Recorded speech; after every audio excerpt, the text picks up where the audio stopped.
Entonces vamos a tener varias enfermedades granulomatosas, dentro de ellas a la tuberculosis, ¿no? Aunque casi actualmente ya casi en la nariz no vemos mucho. Más lo que vemos es leishmaniasis, es lo más frecuente, ¿no? También vamos a tener al rinoescleroma, a la sarcoidosis, al granuloma de la línea media, la sífilis, como enfermedades granulomatosas. Entonces, el rinoescleroma es una granulomatosis específica infecciosa. Tiene un agente causal, que es la Klebsiella rhinoescleromatis, que es un gran negativo, y generalmente va a afectar a mujeres, sobre todo, más que a varones, entre los 15 a los 35 años. Entonces, se dice que se debe a una mala higiene, generalmente personas que viven en suburbios.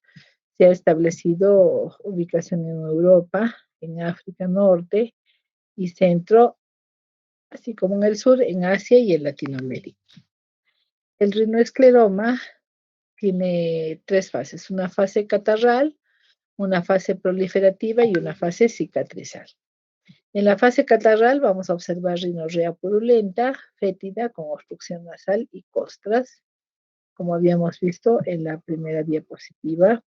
Y en la fase proliferativa vamos a ver una deformidad granulomatosa con una inflamación nodular irregular. El paciente puede presentar epistaxis, va a presentar falta de olfato, que es la anosmia, puede percibir el mal olor de las costras, que es la cacosmia, y nos va a manifestar una cefalea frontal.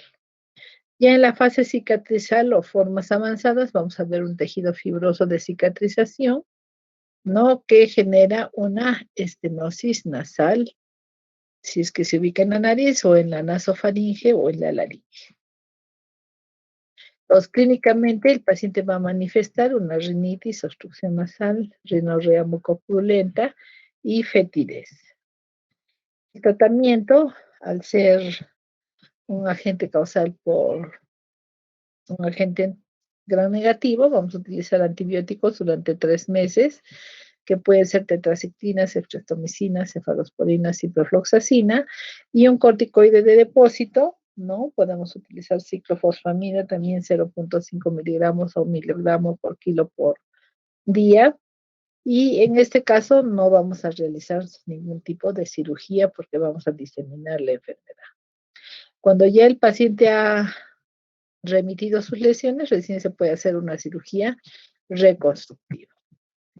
Entre la tuberculosis vamos a ver un tumor unilateral rojo violáceo a nivel del tabique nasal, ¿no? Generalmente es una inoculación directa, puede afectar también al cornete inferior, puede generar una perforación septal, una nariz sencilla de montar, que ya lo hemos visto, y destrucción también ósea, orbitaria o intracraneal. En la tuberculosis el paciente esta es la perforación. Si nos ubicamos, ¿no es cierto? Aquí está el cornete del lado derecho y este es el cornete del lado izquierdo. Y este es el septum, que evidentemente son los bordes de la perforación, ¿no? Con algún poco de tejido de fibrina y con costras en la base.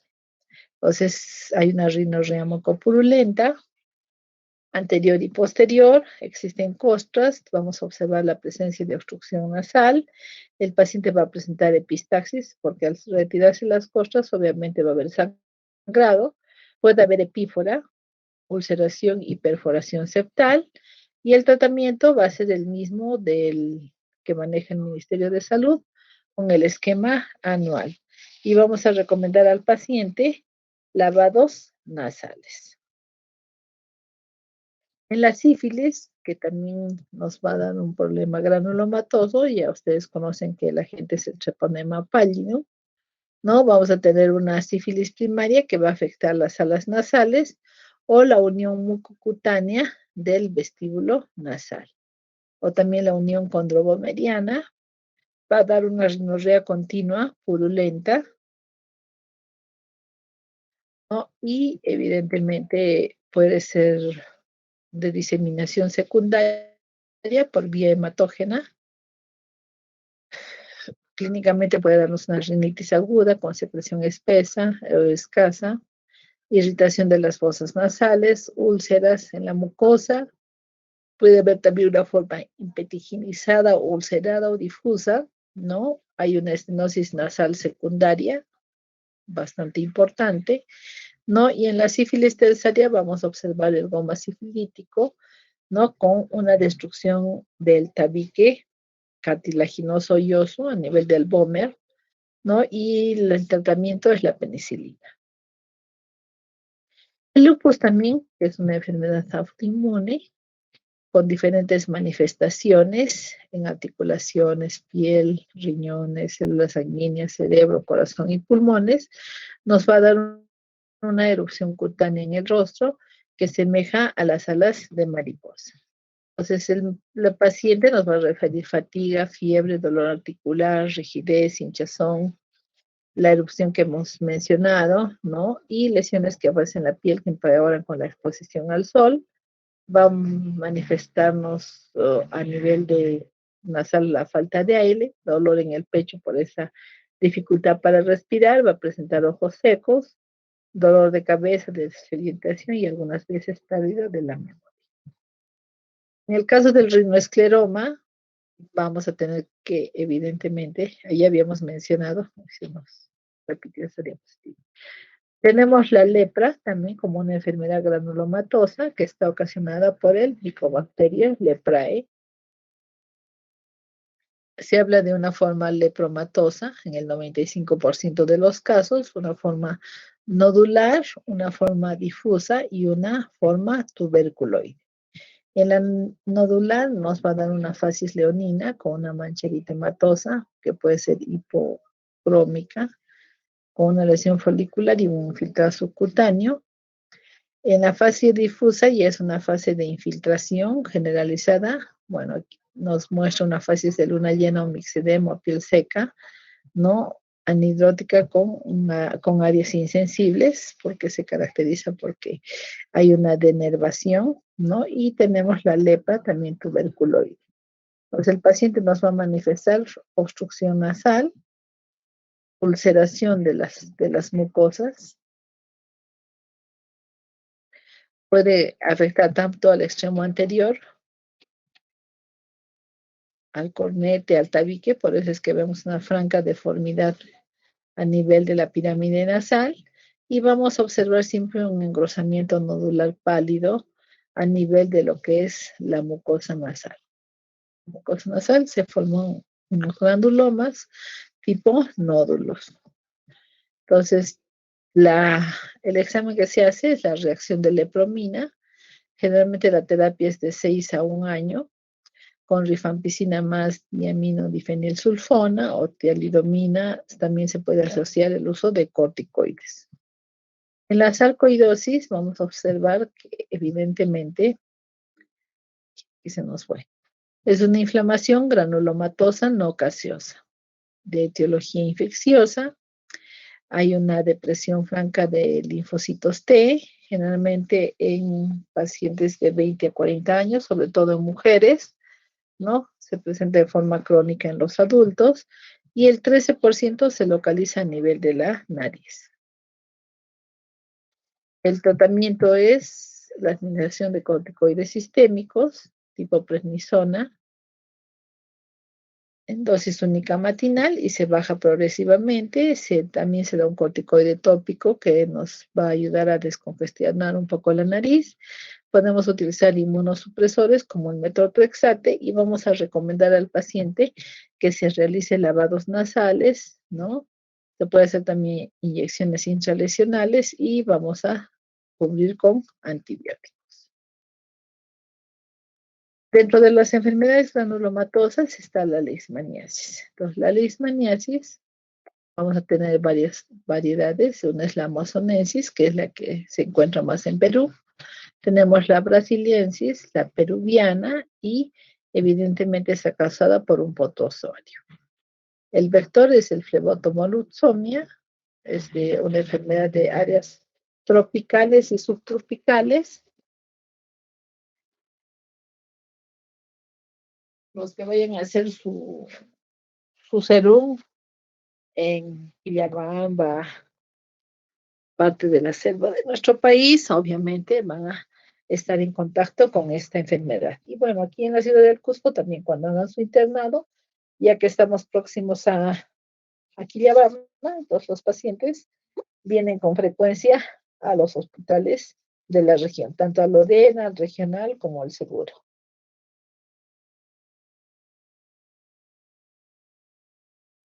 Entonces tenemos una fase inicial que es netamente cutánea, una fase secundaria que es mucocutánea, ¿no? Y una fase terciaria que afecta netamente las mucosas con ulceración y en algunos casos perforación septal. Entonces, generalmente es intradomiciliario, ¿no? Más en el área selvática de las partes rurales, ¿no? Que en las áreas urbanas. Normalmente aquí la inmunidad celular está disminuida, es una enfermedad crónica de la piel por la lesión primaria que se presenta años después al curar las lesiones y a nivel de mucosas.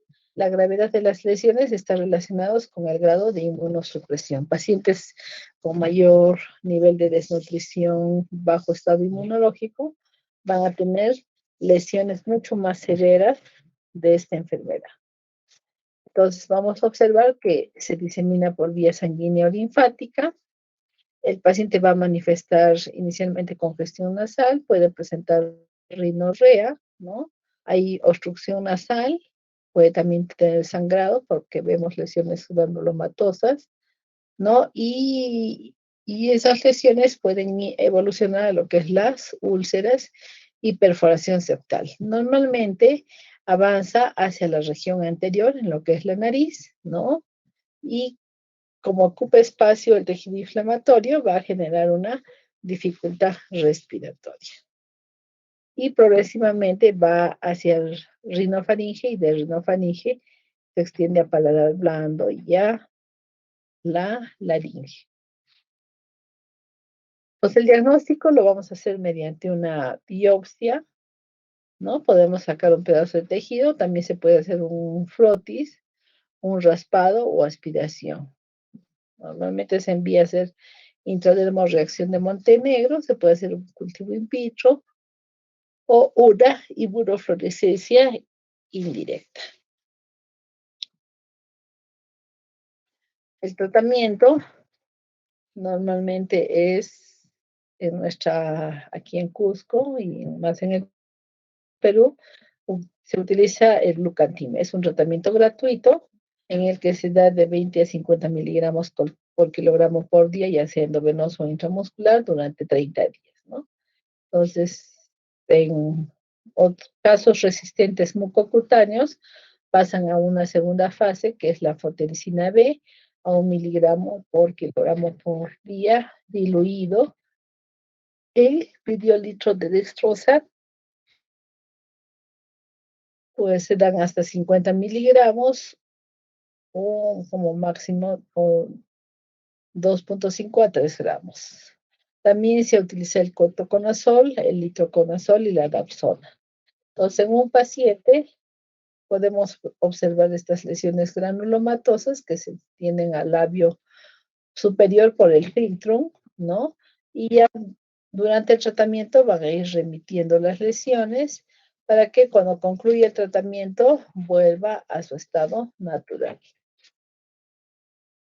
El diagnóstico diferencial lo vamos a hacer con el PIAN, ¿no? La paracoccidioidemicosis, la úlcera de Bruley, ¿no? Que está ocasionada por el Mycobacterium ulcerans, con la sífilis secundaria, con la tuberculosis cutánea y con la esporotricosis.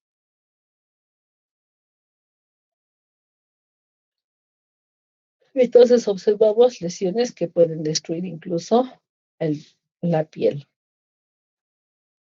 Entonces, en lo que respecta a prevención y control, lamentablemente no hay una vacuna. Tenemos que educar a la población del riesgo que viven en esas áreas, ¿no? Que evidentemente traten de llevar pues ropa que cubra brazos y piernas, ¿no? Tratando de evitar la picadura del pretótamo, tratar de controlar los reservorios y de hacer un tratamiento oportuno para evitar mayores secuelas.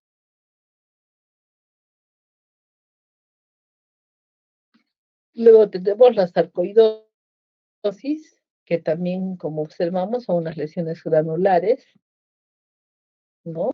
Que generalmente van a dar como clínica obstrucción nasal, rinorrea, epistaxis, cefalea, fosas nasales, falta de olfato, dolor facial, ¿no? E infecciones recurrentes en los senos paranasales. Al examen vamos a encontrar una mucosa friable con costras, los nódulos debajo de la piel. Podemos encontrar una perforación septal con infiltración de los granulomas o erosiones del paladar blando, así como disnea.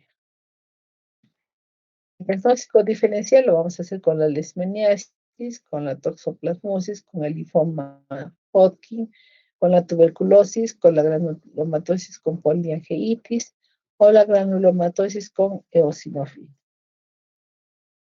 El tratamiento de la sarcoidosis son corticoides tópicos o sistémicos. En el caso de los sistémicos, vamos a dar prednisona 40 a 60 miligramos por día, ¿no? Y como dosis única durante 60 días, y de ahí vamos a bajar de 5 miligramos en 5 miligramos.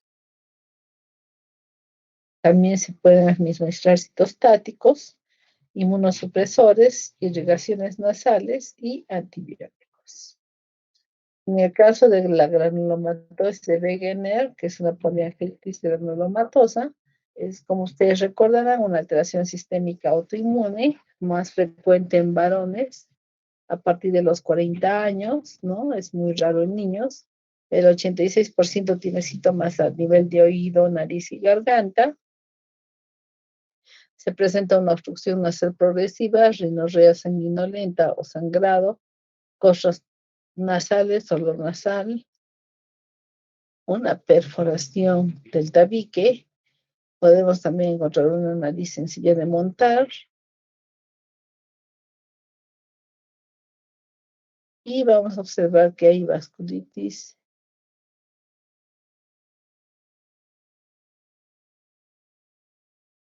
así como granulomas epitelioides, necrotizantes y perivasculares. La terapia para la granulomatosis de Wegener es la terapia con esteroides sistémicos y ciclofosfamida. ¿Preguntas hasta ahí?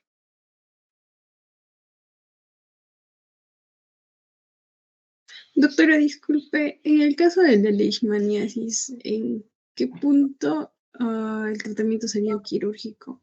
¿Solo para reconstrucción o...? Lo ideal es que se diagnostique a tiempo, ¿no? Generalmente el paciente, cuando ustedes van a ver, el paciente puede ir por una faringitis. Entonces siempre tienen que revisar la úvula, el paladar blando, y ahí van a ver un aumento de volumen con una deformidad de esta naturaleza del mismo, o sea, no va a ser un paladar delgadito, ¿no? Rosado, sino vamos a ver estas imágenes granulosas o va a estar también engrosado, ¿no? Pues eso no es lo normal. Entonces, inmediatamente pasarlo al otorrino para que revise nariz o simplemente le solicitamos pues su intradermoreacción de Montenegro o hacemos el frotis que también les van a enseñar a hacer, seguro en infectología, para que puedan ustedes, porque no es una cosa complicada, ¿no? Hacer un frotis, todos hemos hecho un frotis, simplemente meter en un líquido especial y de ahí se lleva al laboratorio, ¿no? Y el programa ya se encarga del tratamiento. Lo importante es el diagnóstico. Generalmente vamos a ver cuando este paciente tiene lesiones granulomatosas, siempre tratar de ver la primera infección, ¿no? Siempre la primera infección es la lesión cutánea, no lo olviden, ¿no? Entonces, Claro, en ese momento no va a tener la lesión cutánea, sino nos va a mostrar la cicatriz de esa lesión cutánea. Ah, sí tenía una úlcera, una herida que no cicatrizaba mucho tiempo, va a decir. Entonces ustedes ya van a parar las orejas y van a pensar que se trata de una leishmaniasis. No es complicado eso. Lo importante es saber cómo es un paladar normal, ¿no? Cómo es un tabique recto, saber cómo es el color normal de los cornetes, ¿no? Reconocer una membrana timpánica normal para que ustedes puedan diferenciarla de una membrana timpánica hiperémica, de una membrana timpánica engrosada, ¿de acuerdo? No es una cosa del otro mundo. ¿Dónde va a hacerse generalmente el diagnóstico diferencial? En el laboratorio de estas enfermedades granulomatosas. ¿Satisfecha la pregunta o algo más que Sí, añadir? doctora. No, no sé, tenía otra duda. Dijo que en el caso de tuberculosis se recomendaban lavados. ¿Hay alguna indicación al menos para el cuidado o una forma para hacerlo En, correctamente? en todas estas enfermedades tenemos que hacer lavados nasales porque se van a formar costras, como hemos visto, ¿no? Se van a formar costras y esas costras, evidentemente, aquí por ejemplo vemos en esta zona, esas costras van a generar uno, mal olor, que es la cacosmia, ¿no? La cacosmia objetiva.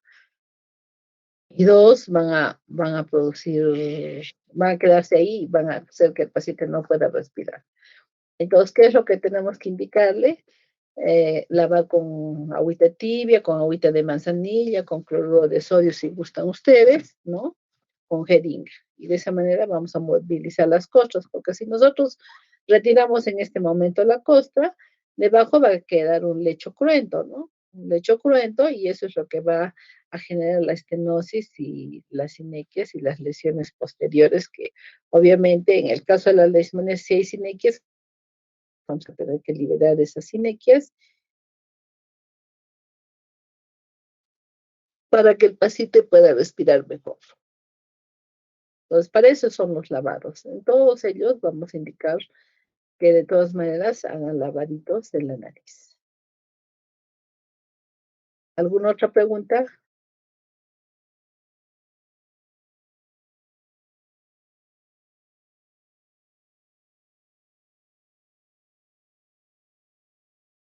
¿Alguna más? Ninguna.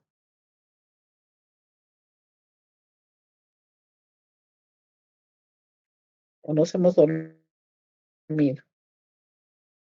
Todo claro, doctora. Ok. Entonces también, muy bien, esperemos que esté.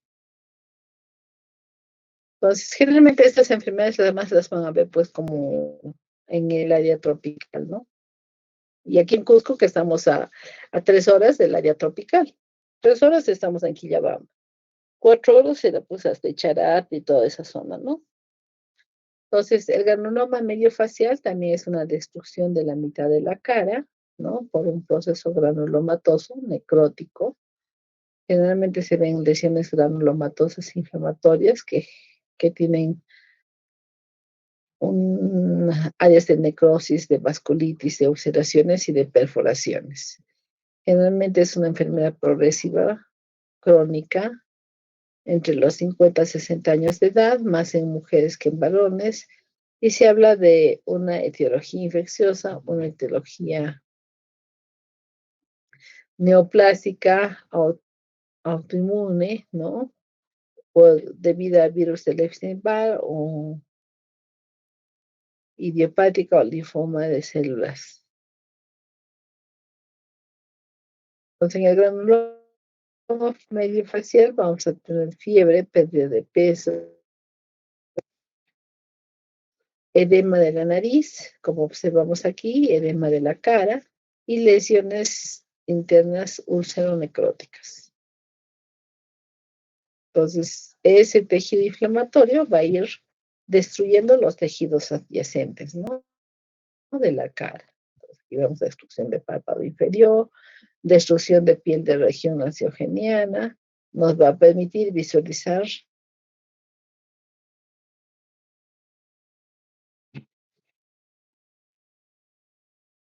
evidentemente las estructuras, ¿no? Como aquí vemos aquí el seno maxilar, vemos, bueno, que ya no existe septum nasal, ¿no? Y también hay compromiso del paladar, tanto blando como del paladar duro. Hay una destrucción evidentemente de septo y senos paranasales.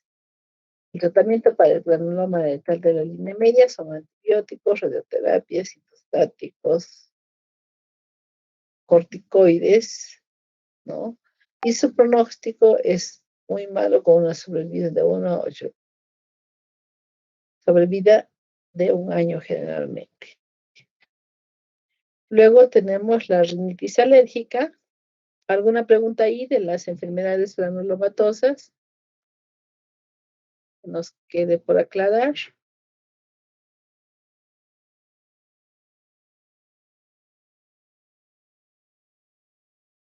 Ok. Entonces luego vamos a ver lo que es la alergia en otorrinolaringología, ¿no? Entonces la alergia en otorrinolaringología, bueno, tienen varias definiciones.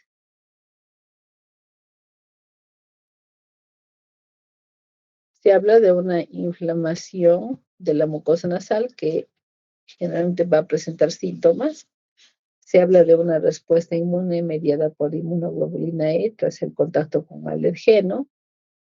Se habla de que hay una liberación de histamina de los mastocitos en respuesta a un agente agresor. Y se dice que el paciente presenta rinorrea anterior o rinorrea posterior. La rinorrea posterior son los mocos que emergen por la rinofaringe, ¿no? Y pasan hacia la boca y garganta. Estornudos, congestión nasal, por lo menos 1 hora todos los días.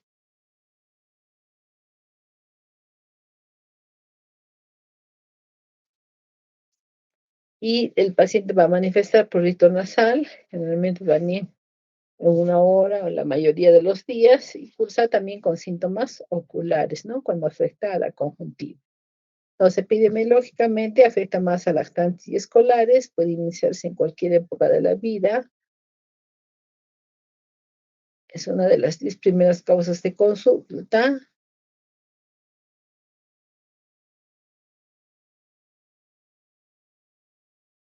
Y se dice que el 10 a 25% de la población mundial la padece, ¿no?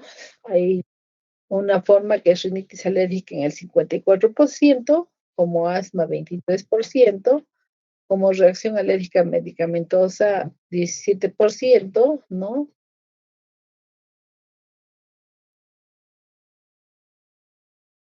En los niños se ha observado un 4.4% y en los niños mayores 20%. Existen factores predisponentes como es el fumar, vivir en ambientes contaminados, una maternidad tardía, ¿no? Y vivir en áreas rurales. La prevalencia es que la rinitis alérgica es parte de la marcha,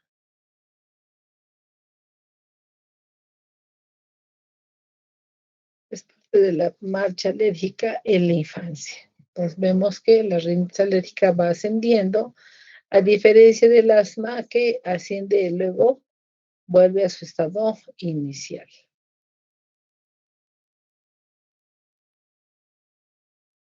Las causas para la rinitis alérgica son múltiples. Las más importantes son los ácaros, sobre todo en Lima, en las zonas húmedas, ¿no? Como es, ¿no?, la costa de nuestro país. También en la selva, en Quillabamba, en todas las áreas, ¿no? Pucallpa, Iquitos. Se habla de una alergia al polen que está determinado por la presencia de anemófilas y entomófilas. Eh, Hay también alergia a los epitelios, o sea, la caspa de algunos animales, como ser los gatos. Y también existe la presencia de hongos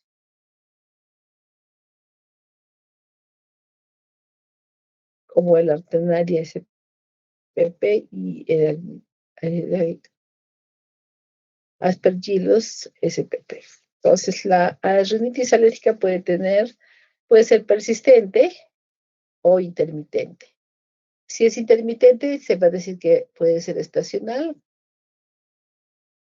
como en la presencia de polen, pastos o de maderas, y persistente cuando es permanente. La ocupación se habla de que están más expuestos los pacientes que trabajan en una panadería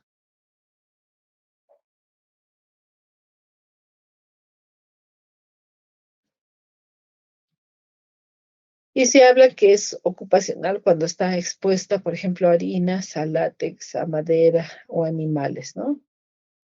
Sus formas son leve, moderada y severa.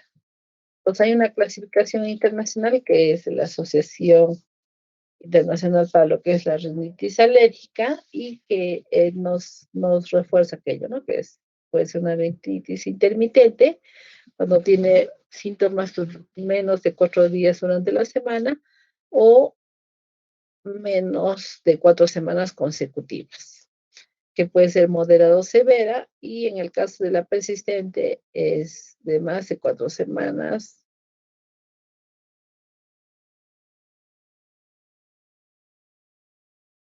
Entonces, estas rinitis alérgicas pueden ser leves, moderadas o severas. Leve, cuando el paciente duerme bien, no interfiere con sus actividades diarias, no interfiere con el colegio, con la universidad, con el trabajo, los síntomas no generan mayores molestias, que son casi la mayoría de las personas que habitan esta ciudad. En la forma moderada va a interferir el sueño, interferir las actividades diarias, puede.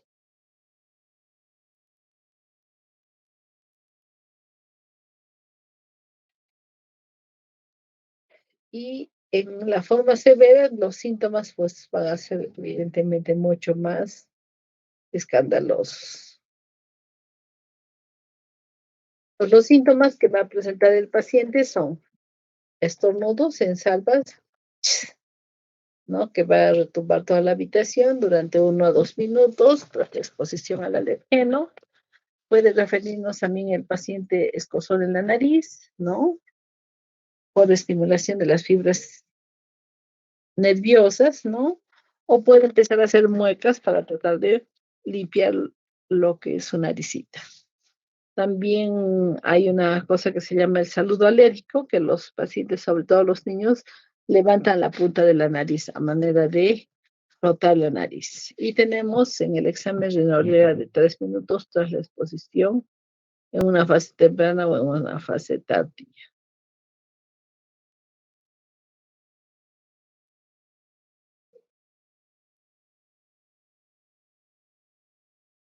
Luego tenemos que la obstrucción nasal puede ser el único síntoma de alergia, sobre todo en niños preescolares.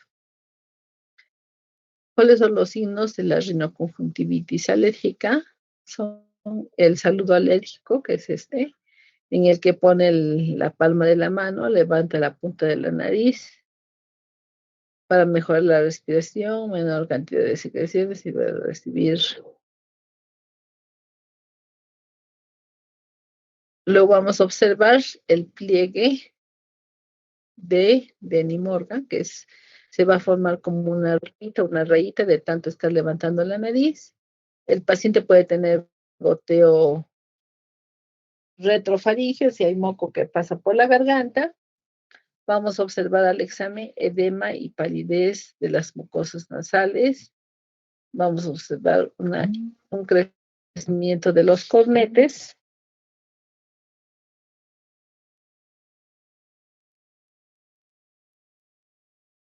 Lo que vamos a denominar como hipertrofia de cornetes. Puede presentar también una hiperemia conjuntival si es que hay una conjuntivitis alérgica, o vamos a ver una acentuación del surco nasal.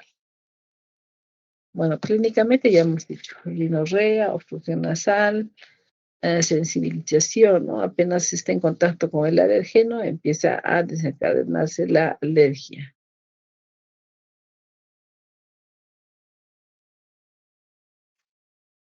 Y aquí tenemos las formas, ¿no? En la rinitis alérgica y en la rinitis alérgica infecciosa. Si pueden coexistir ambas o pueden evolucionar a lo que es el asma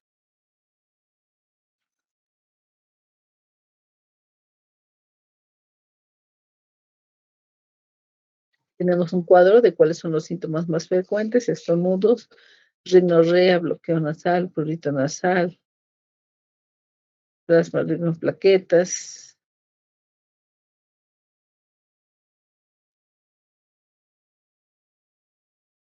Y la historia clínica, vamos a preguntarle, ¿no? ¿Cómo es el tipo de estornudo?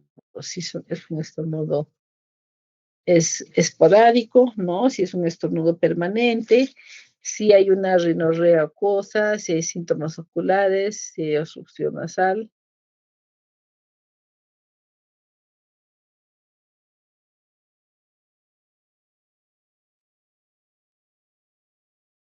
Entonces también va a tener una relación horaria, puede presentarse más en la mañana o durante el día. Generalmente va a estar asociada a problemas ambientales. Si tenemos una rinitis alérgica estacional, que es la intermitente, que generalmente se desencadena en primavera, en otoño o en cambios de estación. El diagnóstico lo vamos a hacer por la historia clínica. Podemos hacer pruebas cutáneas que se llaman PRIS-test. Podemos hacer otro que se llama RAS-test. Podemos solicitar dosificación de IgE total y específica, o podemos hacer pruebas de exposición. Dentro de las pruebas cutáneas vamos a ver cuál es la reacción,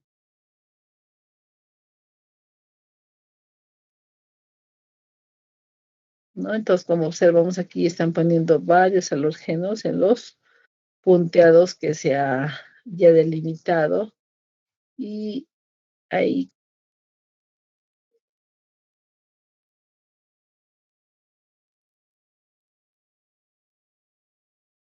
entonces vemos que los aplican en el antebrazo, los aplican en la espalda, este split test. La dosificación de IgE total y específica la vamos a hacer en sangre, en ayunas, ¿no?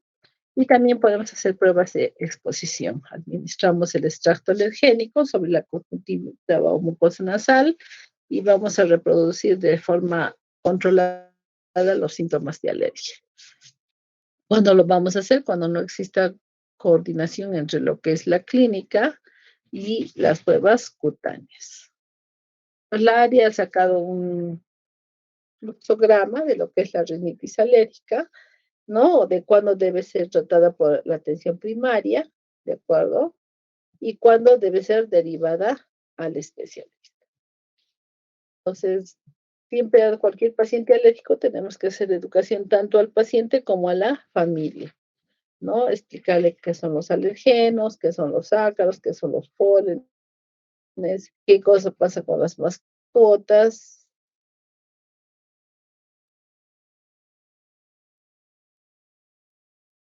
Y vamos a tener que dar un tratamiento farmacológico, así como inmunoterapia específica, si es que se ha identificado el alergeno. Entonces podemos dar antihistamínicos orales, antihistamínicos tópicos, como los sprays para la alergia. Podemos dar corticoides tópicos, hay sprays que tienen corticoides. Podemos administrar descongestionantes nasales.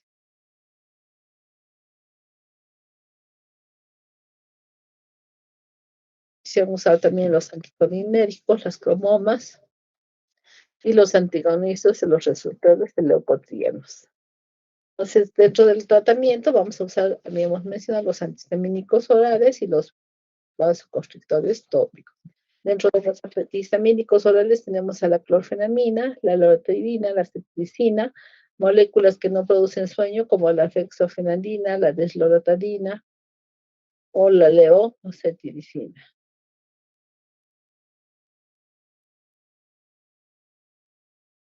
Y en los vasoconstrictores ustedes van a tener que recetar a los pacientes, pues puede ser nafasolina, pseudoefedrina, oximetazolina, ¿no?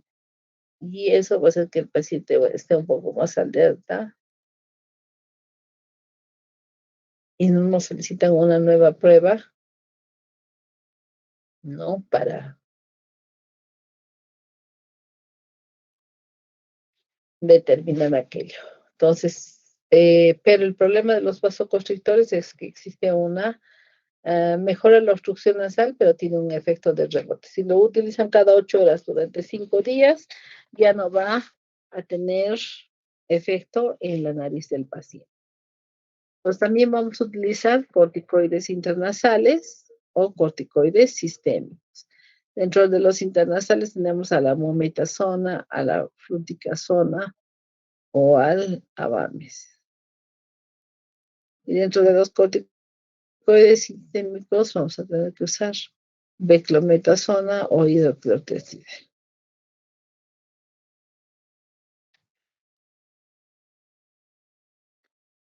Entonces, continuando con el tratamiento, también podemos utilizar anticolinérgicos intranasales, bromuro-dipatropia, que va a disminuir la rinorrea, cromomas tópicos que van a estabilizar la membrana y evitar la degranulación de los mastocitos y la liberación de sus mediadores, ¿no?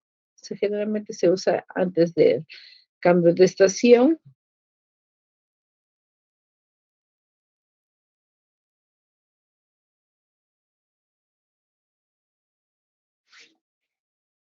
También se utiliza el cromoglicato, el neodomil sódico, pero sus efectos no son muy prolongados.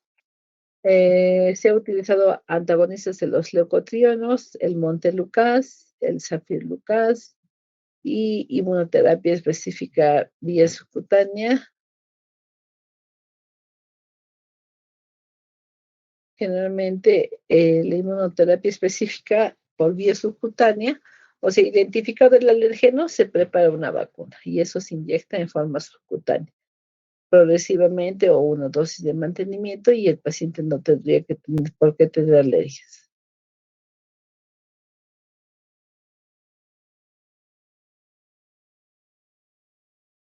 Y si no, vamos a pasar a lo que es la inmunoterapia sublingual, en casos ya muy severos. ¿Cuáles son los efectos secundarios de la rinitis alérgica? Es que va a disminuir el rendimiento y el aprendizaje escolar. Va a alterar las actividades cotidianas porque generalmente estar estornudando, limpiándose la nariz a cada rato nos va a dar cierta incomodidad, ¿no? Sobre todo ahora en estos tiempos de COVID. Luego va a interferir en el sueño y va a dar fatiga.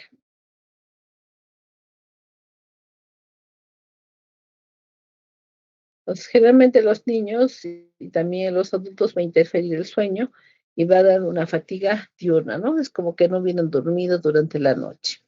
Y al no respirar de forma adecuada, porque descansó y no hizo nada por tapar aquello,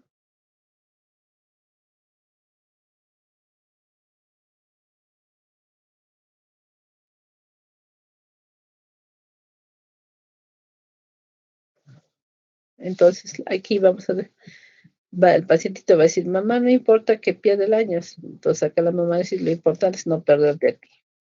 ¿Qué complicaciones tiene la rinitis alérgica? Es la otitis media, la conjuntivitis, la sinusitis, la poliposis y el asma bronquial. En la rinitis también tenemos una rinitis eosinofílica no alérgica, también denominada NARES, que es frecuente en adultos. Su clínica es igual al de la rinitis alérgica, con obstrucción, rinorrea, dificultad respiratoria. Y el diagnóstico lo vamos a hacer por encontrar eosinófilos en el moco nasal, sin hallar una causa o antecedente atópico negativo.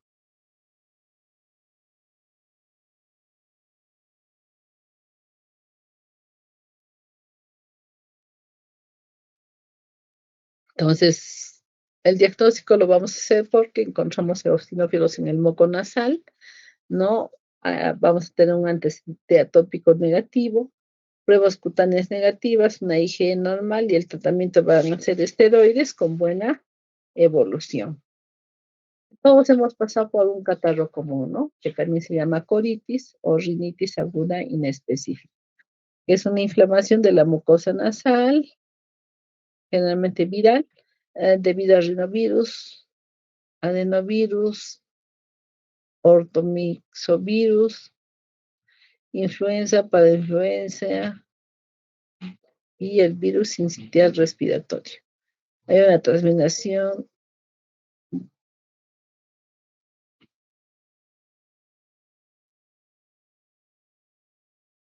Generalmente hay una transmisión por vía aérea en zonas frías y húmedas con una incubación de 1 a 3 días. Pues en el catarro común todos hemos padecido de fiebre, malestar general, obstrucción nasal, rinorrea acuosa, que a veces se hace viscosa, disminución del olfato que es temporal, cosquilleo nasal, ¿no? O faringio, epífora continua, prurito con sequedad nasal y cefalea. En la rinoscopía anterior vamos a encontrar una hiperimia de la mucosa nasal y vamos a dar terapia sintomática con retiro de aires.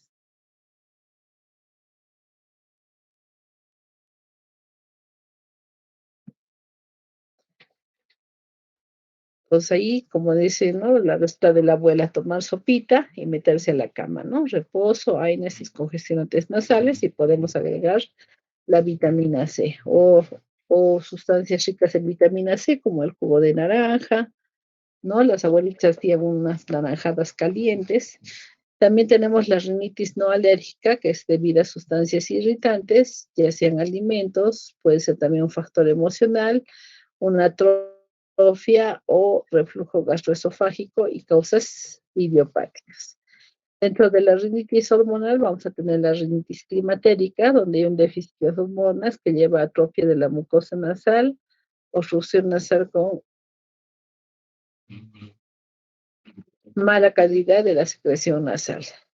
También se habla de la rinitis en la luna de miel, ¿no? Una hiperactividad sexual va a liberar catecolaminas endógenas y va a generar que se produzca un efecto alfa adrenérgico sobre los tejidos eréctiles. Recordemos que los cornetes tienen un componente semejante a los cuerpos cavernosos, por esto es que va a producirse obstrucción nasal. En la rinitis medicamentosa, el uso prolongado de ciertos factores tópicos tipo alfa-adrenérgico, como los antihistamínicos, va a producir a través del tiempo un efecto congestivo del rebote. La aspirina también puede dar una alergia medicamentosa, los AINES, los alfa-adrenérgicos, la cocaína y la clorpromacina. En el caso de la cocaína, ¿no? Que tiene un efecto alfa-adrenérgico, donde el uso prolongado por su acción vasoconstrictora, ¿no? A nivel de la mucosa, también va a generar un efecto congestivo de rebote, va a adelgazar la mucosa con perforación, llegando a la perforación septal, se va a producir una atrofia de la mucosa y de los cornetes. Vamos a tener síntomas como obstrucción nasal, no síntomas alérgicos de estornudos, ¿no? Y los antecedentes siempre preguntar, ¿no? Si consume alguna sustancia tóxica. Tratamiento es evaluar al paciente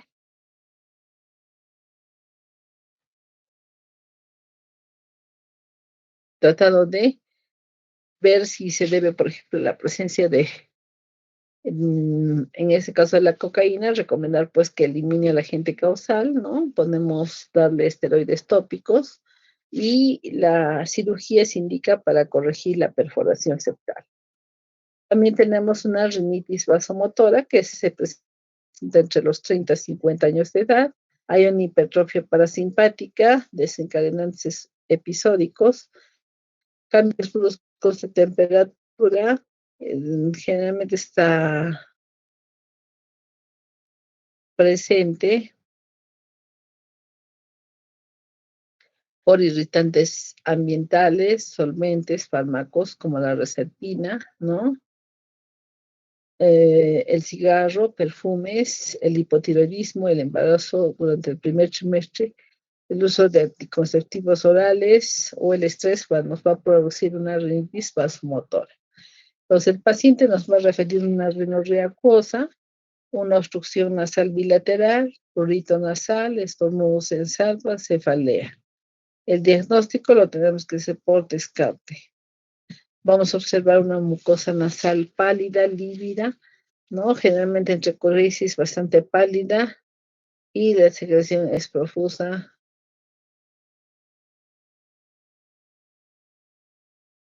con aumento de volumen de los cornetes.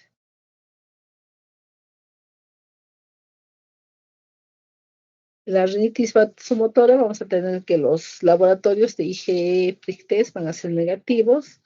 La terapia va a ser la administración, la supresión de los elementos irritantes.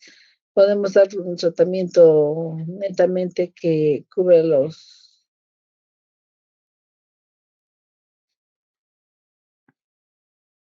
factores desencadenantes, ¿no? Y vamos a administrar antihistamínicos, antiinflamatorios, humidificación nasal, nebulizaciones incluso con bromuro de hipertropio, y se puede hacer una cirugía de los cornetes o neurectomía del vidiano.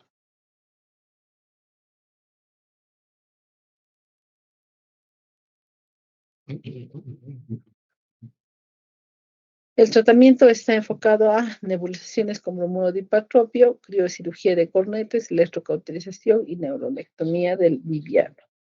También tenemos una rinitis crónica hipertrófica, ¿no? Entonces, se presenta por episodios de repetición que generalmente van a producir problemas de inflamación. El paciente va a manifestar obstrucción nasal, disminución del olfato y rinorrea.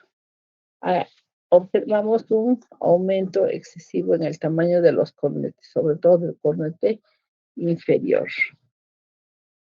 En la rinitis crónica hipertrófica también podríamos hacer un tratamiento que es cauterizar los cornetes. Entonces hay diferentes técnicas. Se puede introducir una aguja dentro del cornete y conectamos a un electro, se quema y evidentemente el cornete va a disminuir de tamaño.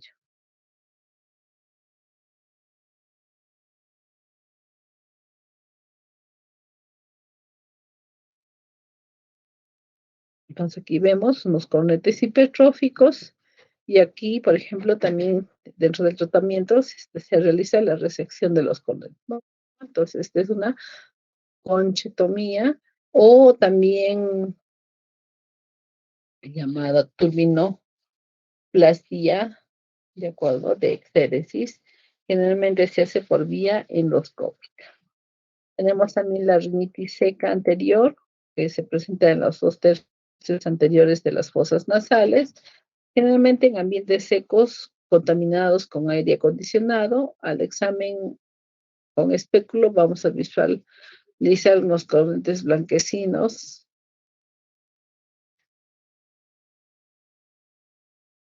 Entonces tenemos que recomendar al paciente, ¿no?, que no esté en un ambiente seco, como que trate de evitar el aire acondicionado y que no realicen lavados nasales.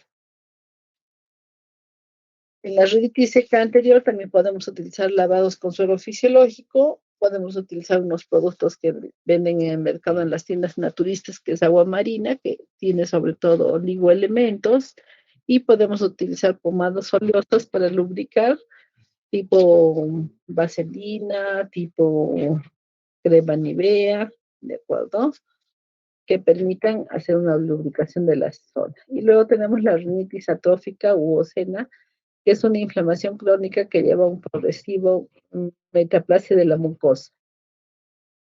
Se produce una atrofia de la submucosa con pérdida de cilios y tejido glandular. De una disminución del transporte mucoso con presencia de neutrófilos y bacterias compromete al tejido óseo, más frecuente en las mujeres que en los varones. Los síntomas van a ser costras, secreción nasal escasa, anosmia, o sea, falta de olfato, y va a manifestar el paciente que siente un mal olor, ¿no?, que también lo siente su entorno. A la rinoscopía anterior vamos a ver una fosa muy amplia, llena de costras fétidas. En la rinoscopía posterior vamos a observar una reducción del tamaño de la nariz.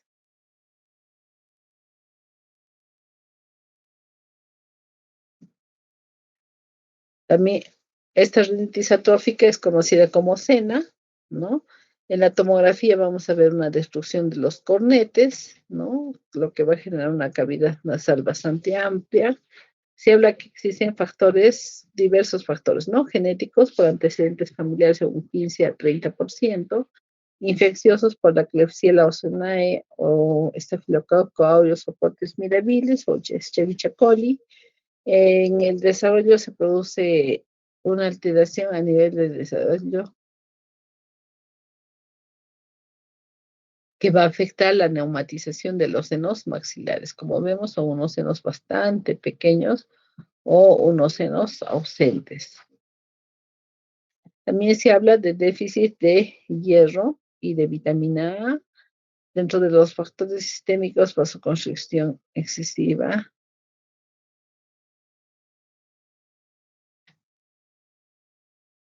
Dentro de los factores endocrinos vamos a tener un déficit de estrógenos, por eso es que afecta más al sexo femenino, ¿no? O el consumo de ciertos medicamentos, generalmente los antidepresivos, que hacen que el organismo pues no tenga agua, ¿no? Y las mucosas no estén húmedas. Y dentro de los factores inmunológicos vamos a encontrar que la inmunidad celular y humoral se encuentra alterada.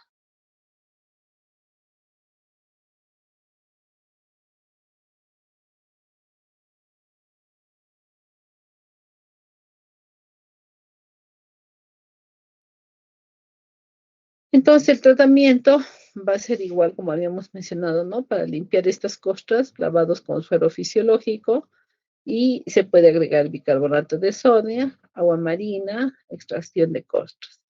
Pomadas oleosas que nos permitan evitar el sangrado al momento de retirar las costras, ¿no? Y vamos a indicar antibióticos de mantenimiento como el trimethoprim sulfamethoxazol o las tetraciclinas. Para que las mucosas mejoren un poco, vamos a indicar vitamina A y vasodilatadores y la cirugía para disminuir estos espacios amplios de las fosas nasales en la cavidad. Vamos a tener que administrar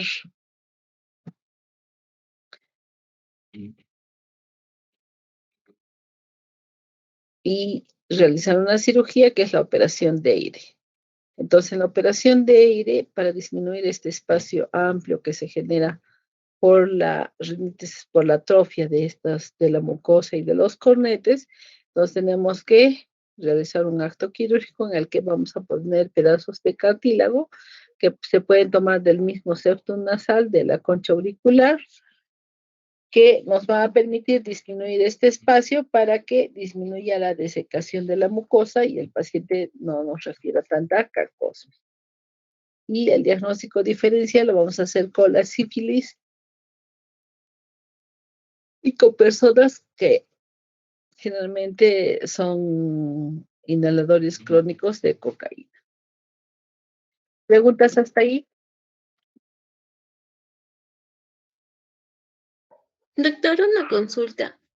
¿Cómo podríamos ayudar o aconsejar al paciente para descubrir a qué es alérgico? Bueno, primero vamos a sugerirle, ¿no? Que se haga un prick test. Ahora, el problema de los prick test es que no tienen tantos alergenos, ¿no? Tal vez aquí en Cusco lo que compran es simplemente los que te ponen acá uno, dos, tres, cuatro, cinco, por dos, 10 alergenos, ¿no? Entonces, pero tenemos alergenos, pues, cientos, ¿no? Podemos tener alergia a los pólenes, al polvo, ¿no? A diversas sustancias.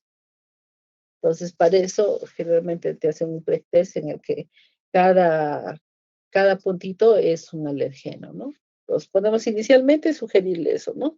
Y si el pretest sale negativo, bueno, podemos ver también en el hemograma, a veces los eosinófilos están aumentados, entonces también nos orienta hacia un problema alérgico, ¿no? Y decirle, ¿no? Si barre, estornuda, empieza a chorrear su nariz, sí, entonces use mascarilla.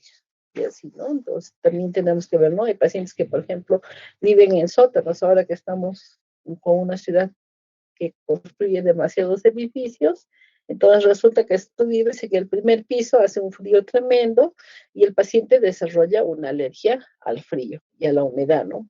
Porque el Cusco es una ciudad húmeda Entonces, le podemos sugerir, ¿no?, que cambie de departamento. Y si evidentemente mejoran sus síntomas, pues se da una alergia al frío y obviamente se va a sentir aliviado, ¿no? ¿Alguna otra pregunta?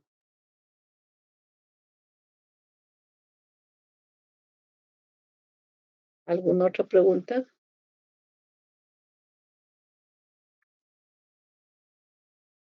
Doctora, disculpe, si la paciente vive tiene alergia al frío, como usted mencionó, y no hay posibilidad que se pueda cambiar a otro departamento, ¿qué recomendaría usted? Bueno, tendríamos que decirle, por ejemplo, que en el piso le ponga un piso laminado. Si es sobre cerámico, que le agregue un piso laminado. Eso le va a dar un poquito de calor. Después tendríamos que recomendar, ¿no?, ver si es que hay humedad en casas vecinas. A veces las casas vecinas también tienen filtraciones. Entonces hay que establecer el nivel de humedad. Generalmente hay departamentos donde se te malogran o se te humedecen las cosas. Si dejas, por ejemplo, libros, vas a Ujú. encontrar que estos están medios húmedos, ¿no? Entonces vas a saber que ahí hay humedad. Entonces la opción es o vender el departamento, ¿no? Si es tu departamento propio, entonces lo puedes vender y buscar otro departamento. Ujú. Así, porque esa humedad, ese frío, a la larga vas a hacer asma. La alergia es la primera grada para hacer después asma, ¿no? Ustedes recuerdan que la mucosa nasal es una mucosa que es un epitelio cilíndrico ciliado que se continúa pues con la mucosa de los pulmones, ¿no es cierto? Y de esa manera es que toda la mucosa es sensible a esos alergenos. Pues podemos recomendar de todas maneras que hagan lavaditos de la nariz, que vayan a la piscina que va a limpiar toda su nariz para que el organismo no se sensibilice y no genere pues lo que es el asma, ¿no? O otra complicación que es la poliposis, ¿no? La poliposis nasosinusal en la nariz y en los senos paranasales. Gracias, doctora. Ok. ¿Alguna otra pregunta de alergia?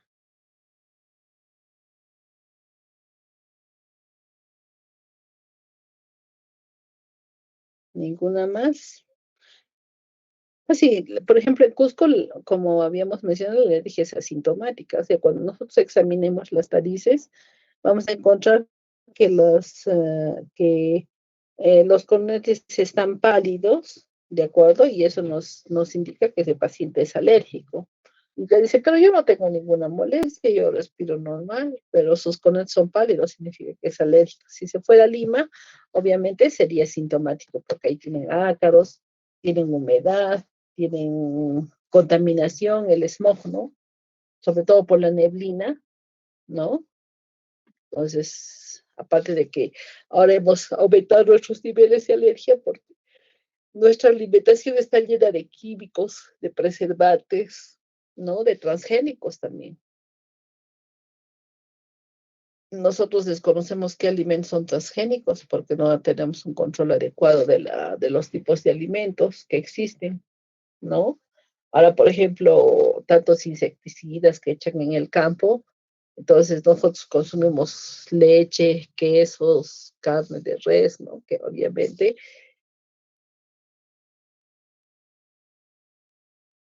no tiene un adecuado control de calidad. ¿Alguna otra pregunta?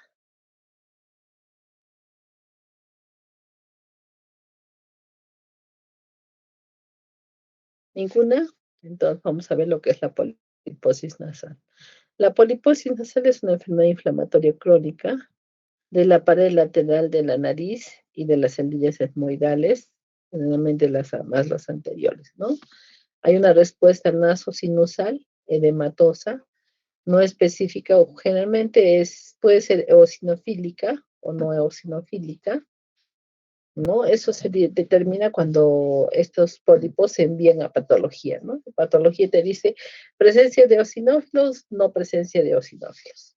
Entonces te dice que es un origen idiopático, bueno, habría que ver eso. Generalmente es una patología recidivante, pero siempre estos pacientes tienen antecedentes de alergia. Su frecuencia de presentación aumenta con la edad, ¿no? Generalmente más se encuentran estos pólipos a los 50 años de edad, claro, porque la mucosa se edematiza y poco a poco va creciendo, no crece de la noche a la mañana. Hay un antecedente familiar en un 14% de los pacientes. Los pólipos se ubican generalmente en el meato medio en un 80%, ¿no? En el proceso uncinado y en el infundíbulo que está en el meato medio. 65% a nivel de la bula etmoidal y 48% en el receso frontal. Entonces, ¿qué vamos a observar?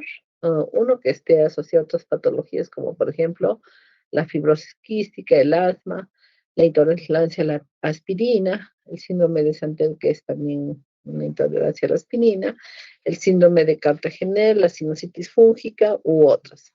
Entonces, aquí, por ejemplo, vemos una degeneración del cornete, ¿no? Que la mucosa está siendo blanquecina, o sea, edematosa, y está deformando la estructura. Entonces, en una poliposis tenemos que averiguar todos los antecedentes con anamnesis, hacer un examen clínico en el paciente, evaluar la rinoscopía anterior, podemos hacer una endoscopía rígida, solicitar algunos exámenes auxiliares, laboratorio, necesariamente tenemos que pedir una tomografía y, bueno, en última instancia, la resonancia. Con una tomografía vamos a poder identificar las lesiones. Entonces vemos, el paciente refiere a obstrucción nasal, disminución del olfato total o mínima, ¿no? Empieza a tener rinorrea, que es la salida del líquido. Vamos a poder palpar unas masas blandas semitransparentes, móviles o translúcidas, como granos de uva, o más pequeñitos, ¿no? Bueno, usted recuerda, la uva tiene diferentes tamaños, ¿no? Hay grandotes, hay medianos y hay chiquititos. Entonces, cuando la poliposis es unilateral, generalmente va a afectar solo el seno maxilar o puede ser salir hacia el antro y hacia la coana. Pueden ser múltiples y también pueden ser bilaterales, ¿no? Generalmente más frecuentemente a nivel de esmoides. La poliposis nasosinusal requiere de tratamiento médico inicialmente. Vamos a tratar de disminuir el tamaño del pólipo, de recuperar el olfato, prevenir la recidiva y anular los síntomas de rinitis. Entonces, podemos también administrar corticoides tópicos y sistémicos que inhiben la síntesis del ácido araquidónico.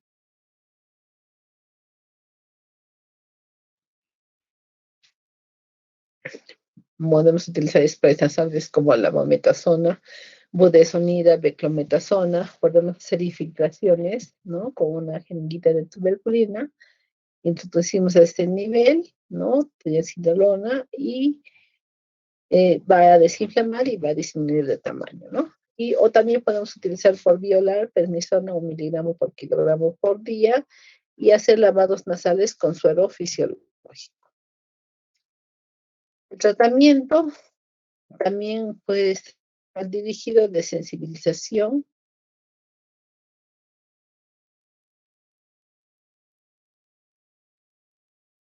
Se habla también que existe un inmunomoduladores que reducen el reclutamiento, maduración y activación de los eosinofilos. Por lo tanto, se observa una disminución de la IgE. Hay un posible rol de antihistamínico, ¿no? Como es el del omeprazol, ¿no? El omalizumab, se ha visto que hay una desensibilización de leucotrienos y también se han usado macrólidos que tienen una acción desinflamante sobre los pólipos.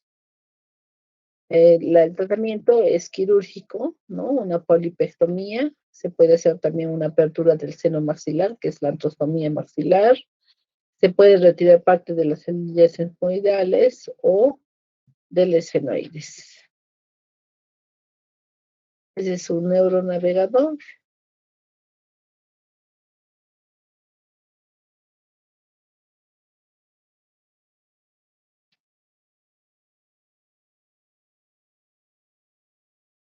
Pues,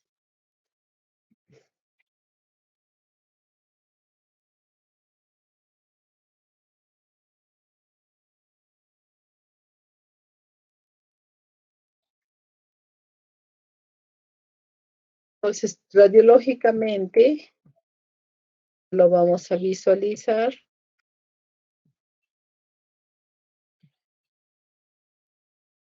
como que deforman la superficie de los cornetes, ¿no?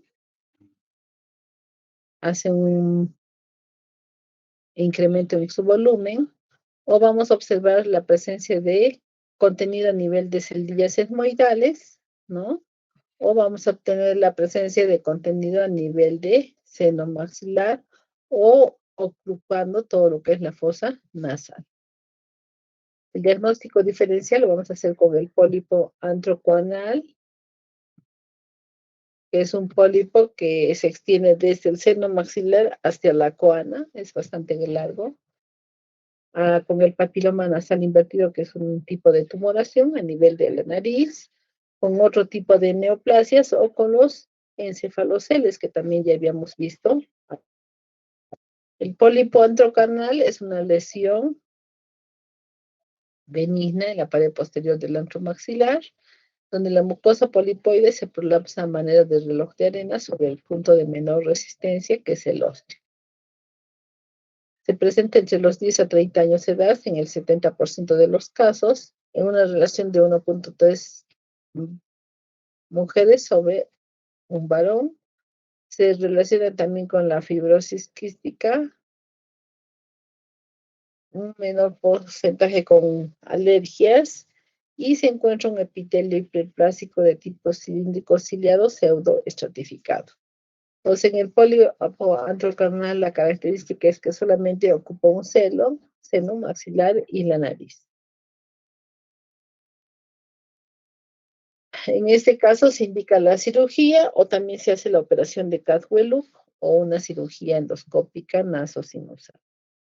Entonces también tenemos la tríada de Santer, que es la intolerancia a la aspirina o AINES más poliposis nasal más AS. Se asocia en edema, rinorrea acuosa y congestión nasal intermitente. Se presenta como una rinitis alérgica que evoluciona con el paso del tiempo formando pólipos nasales o desarrollando eventos de dificultad respiratoria.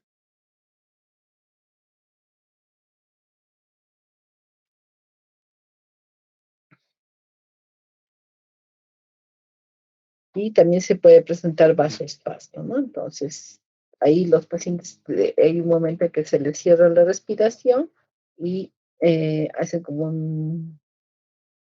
los van a visitar porque obviamente va a decir, no puedo respirar, estoy durmiendo en la noche, despierto y ya no puedo respirar y tengo que estar sentada, ver alguna posición para poder seguir respirando. Eso es lo que les van a referir los pacientes. ¿Preguntas hasta ahí?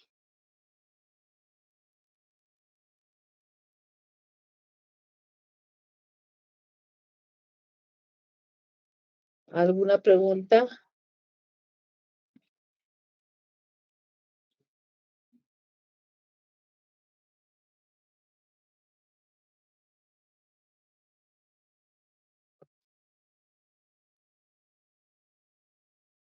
¿Preguntas?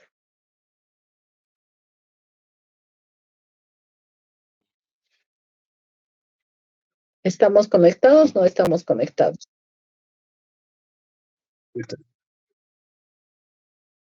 Ya, pues espero que las imágenes hayan sido. Ahora, por ejemplo, una rinoscopía también la pueden hacer con un otoscopio, ¿de acuerdo?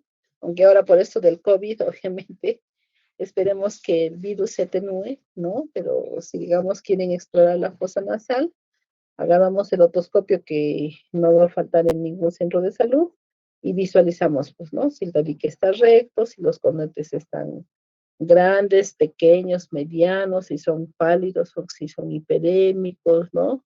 Si tenemos pólipos en la fosa nasal o no existen. Eso vamos a visualizar ahí.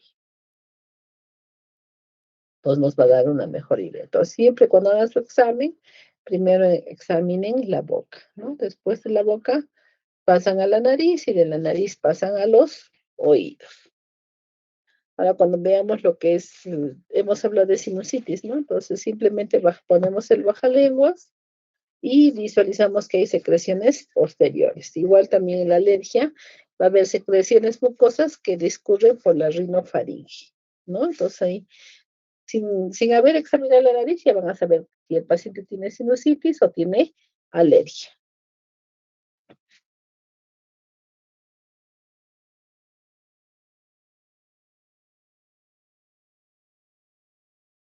¿Alguna otra aclaración?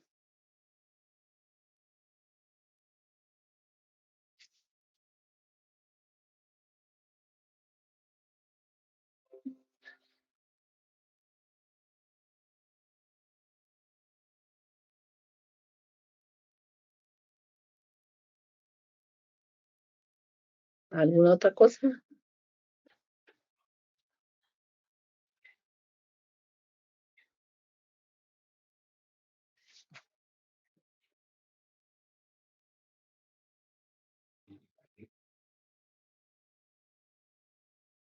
A ver dónde andamos. Vamos a ver dónde estamos.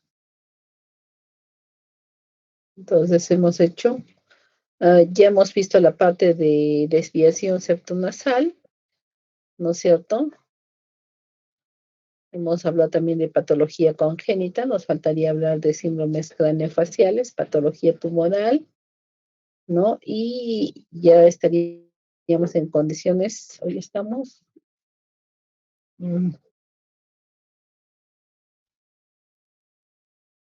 26, o sea, en nuestra próxima clase ya terminaríamos para dar el primer examen, ¿no? Porque solamente nos falta síndromes craneofaciales, patología tumoral, nada más. Entonces vayan repasando sus temas. Ya hemos compartido con su delegada lo que hemos avanzado, ¿no? Y, a ver, le hemos puesto 15 de septiembre, pero yo creo que podría ser para entre el 12, 13, ¿no? Para que el 15 podamos avanzar nuestra clase teórica.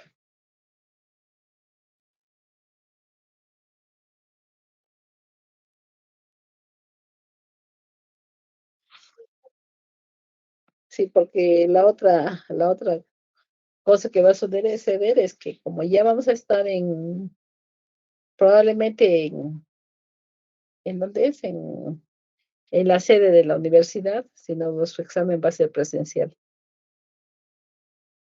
¿no es cierto? Así es.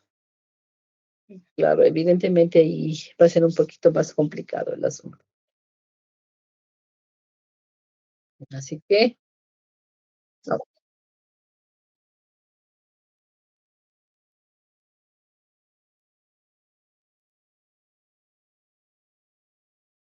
Bueno, si nos dicen de que tiene que ser en la DAPA, bueno, va a tener que ser el día que nos toca, ¿no? Y si lo podemos hacer virtual todavía, estamos en la virtualidad, o sea, si le ganamos al inicio de clases ya en la sede, entonces puede ser virtual, ¿no? Otro día, un día previo, qué sé yo, ¿no? Porque por lo visto todavía están acomodando.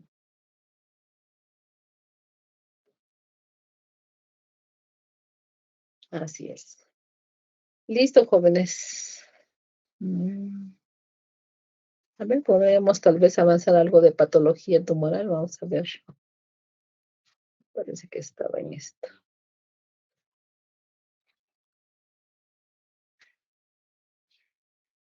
Ya.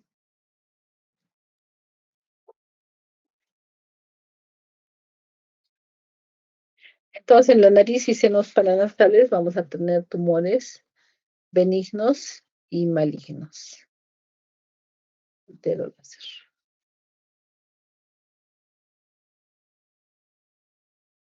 Generalmente van a tener una localización el rostro se va a dividir en dos porciones, ¿no? Una porción que se llama infraestructura, que está relacionado con el seno maxilar, que es una línea oblicua que pasa por el ángulo de la mandíbula y llega hasta la raíz nasal. Entonces, la porción anterior se llama la infraestructura. Y la que está por detrás de esta línea se llama la supraestructura, ¿no? Entonces, generalmente los síntomas de los tumores nasales son obstrucción y sangrado, ¿no? También puede haber síntomas a nivel del paladar porque las piezas dentarias empiezan a soltarse, hay un borramiento del circo vestibular superior, ¿no? Y generalmente el pronóstico es favorable cuando los síntomas son precoces. Y hay una localización superior que está en relación a la supraestructura, que es todo lo que esté por encima de esta línea hacia la bóveda craneal.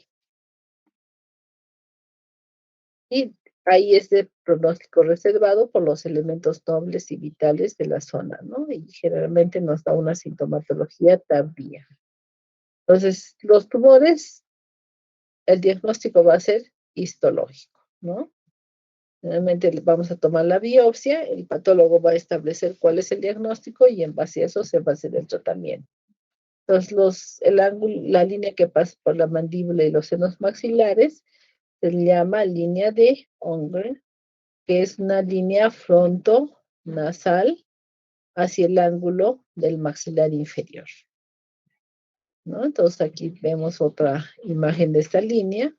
Entonces, los tumores del segmento póstero superior son de pronóstico sombrío y invaden órganos importantes que ya habíamos mencionado: globo ocular, etmoides, lámina cribiforme, esfenoides y base de cráneo. Generalmente nos van a dar proptosis ocular, sangrado nasal y aumento de volumen de la región geniana y metástasis cervicales. Hablamos de que son malignos porque van a empezar a destruir todas las estructuras óseas, cartilaginosas que estén a su paso, ¿no? Y benignos cuando evidentemente no comprometen las estructuras adyacentes. Entonces, el tratamiento en este caso de estos tumores es multidisciplinario, ¿no? Y va a depender de eso la sobrevida. En algunos casos vamos a indicar cirugía y radioterapia o solo cirugía, ¿no? El preoperatorio generalmente va a disminuir el tamaño del tumor y la mutilación quirúrgica postoperatoria, ¿no? Y la quimioterapia evidentemente nos va a ayudar a eliminar residuos microscópicos que puedan generar metástasis. Dentro de los tumores benignos tenemos el mucosele, que es una lesión pseudoquística presente en uno o más senos. Puede ser a nivel frontal, maxilar, es una lesión expansiva llena de moco o contenido mucoide, cuya cápsula es el mucoperiósteo del seno, que generalmente es un epitelio cuboidal de crecimiento lento. Puede en algunos casos horadar el tejido óseo subyacente y puede infectarse formando lo que se llama el mucopiocele. Entonces, en el mucosele vamos a ver una deformidad facial. El paciente nos va a referir un dolor opresivo con tumefacción y abultamiento, ¿no? Vamos a observar la presencia de que el globo ocular es desplazado, el esoftalmo. Va a presentar alteraciones visuales, obviamente, porque los músculos van a estar desplazados. Puede haber proptosis, diplopía, nos va a referir también a obstrucción nasal y puede existir el antecedente de cirugías previas.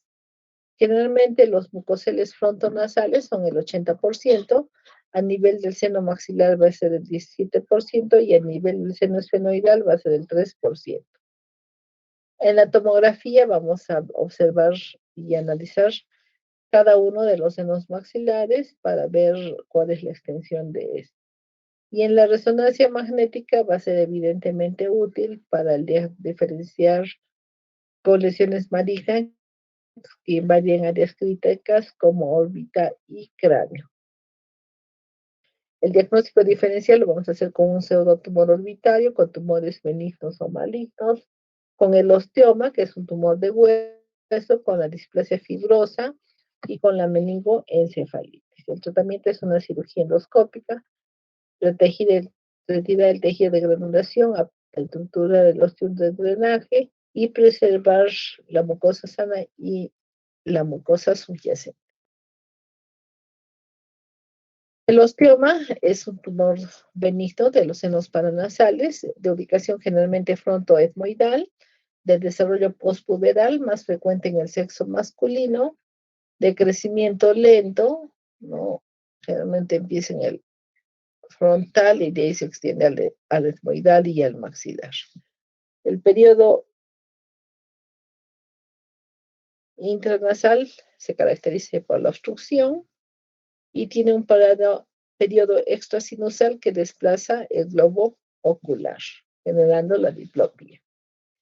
Hay una tumefacción importante unilateral, generalmente en la raíz nasal. Puede incluso romper hacia meninges, produce diplopía por esa compresión muscular, dolor por compresión y cefalea, sinusitis, mucocelia por obstrucción del ósteo, ¿no? Y se palpa como una masa sólida. El osteoma radiológicamente puede ser compacto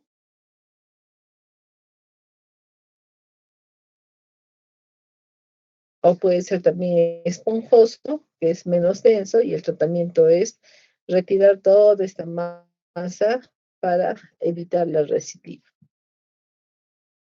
Luego tenemos los linfomas, ¿no? Los condromas, que dependen de cartílago en este caso.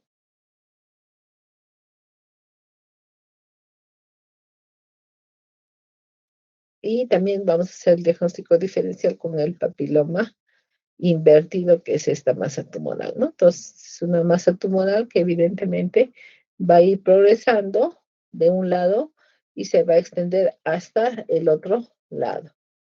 Tenemos también el adenocarcinoma, que es 10% de los tumores sinusales. Hay una diferenciación glandular del epitelio superficial que tapiza el seno y la mucosa rinosinusal. Generalmente presenta en pacientes de más de 60 años, el adenocarcinoma que surge del meato medio.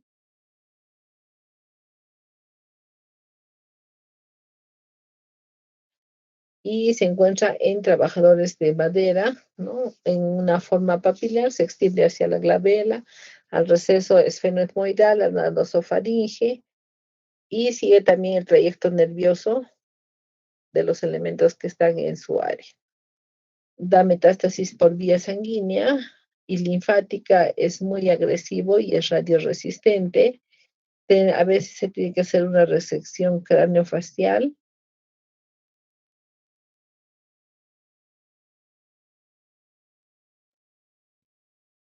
Generalmente por cirugía endoscópica, y se da el 5-fluoracilo en forma tópica.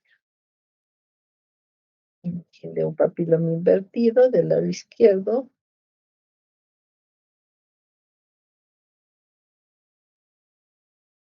Luego tenemos el carcinoma adenoide quístico, que está en el 14-20% del tracto sinus-nasal. Es un tumor epitelial benigno de glándulas salivales. Se encuentra en el 55-63% de senos maxilares, 9-10% en celillas etmoidales, 2% entre seno frontal y esfenoides. El seno frontal está afectado en un 2%, metastasis en un 25-50% y compromete estructuras vitales. Entonces, para retirar estos tumores se puede tener varios accesos, ¿no? Uno de los accesos es el degloving, así se llama degloving, como lo escuchan, y que consiste en hacer una incisión a nivel del raíces del maxilar, ¿no? Recula todo este calcular hasta la, y en la base natal se hace un corte de separación de la columela está decorado y podemos levantar toda la parte de la muestra y ahí es donde vamos a tener acceso al tumor, exponiendo las narinas y vamos a poder retirar al 99% del mismo. ¿Preguntas hasta ahí?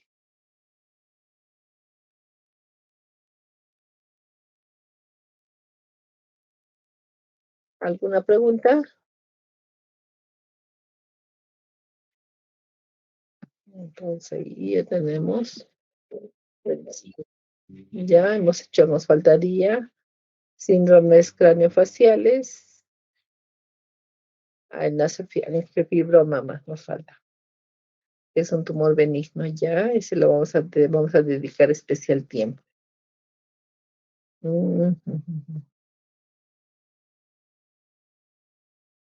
Así es.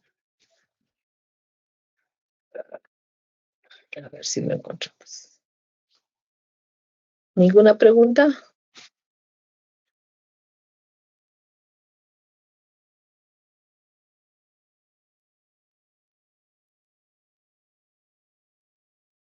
Ahí estamos. ¿Listo? Ok, jóvenes. Entonces, con eso concluiríamos por el día de hoy. Si tienen alguna pregunta adicional.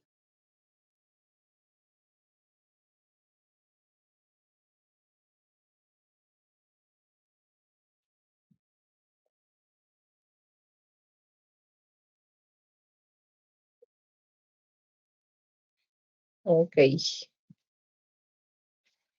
Cerrar. Ujú. Listo. Entonces, a nosotros nos mandaron una comunicación que ya las aulas estaban habilitadas, pero también nos han mandado otra comunicación de que las prácticas van a ser netamente virtuales. ¿Alguien sabe algo?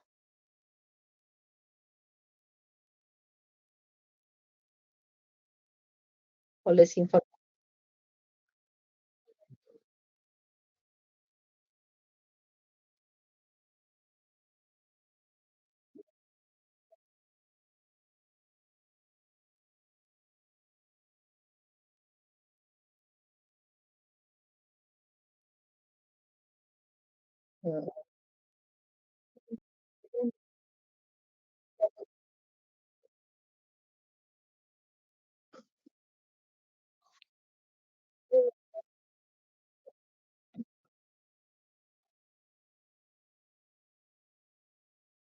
Claro, así es. Es lo que habíamos dicho, ¿no? Que íbamos a tratar de, de ver la posibilidad de camuflarnos un poco, ¿no? Así es. Bueno, hasta donde sea posible, pues podremos, intentaremos. Pero lo que no tenemos que descuidar es nuestro examen físico, que eso sí lo podemos hacer entre todo el grupo, ¿no? Bueno, ya tenemos algunas aulas habilitadas, entonces podemos solicitar un aula para poder hacernos presentes y hacer esa parte presencial, ¿no? Esperemos que arreglen los convenios.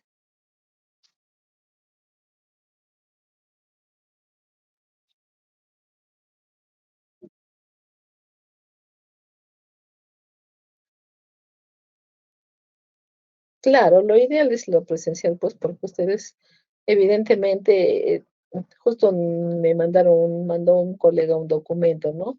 De que ustedes saben que dentro de la ley de salud el paciente tiene que tener derecho a saber, pues, sobre su enfermedad, tiene el derecho de decir que si le examinan o no le examinan, si le gusta atenderse con ese doctor o no atenderse con ese doctor. Eso está dentro de la ley de salud, ¿no? Entonces habían puesto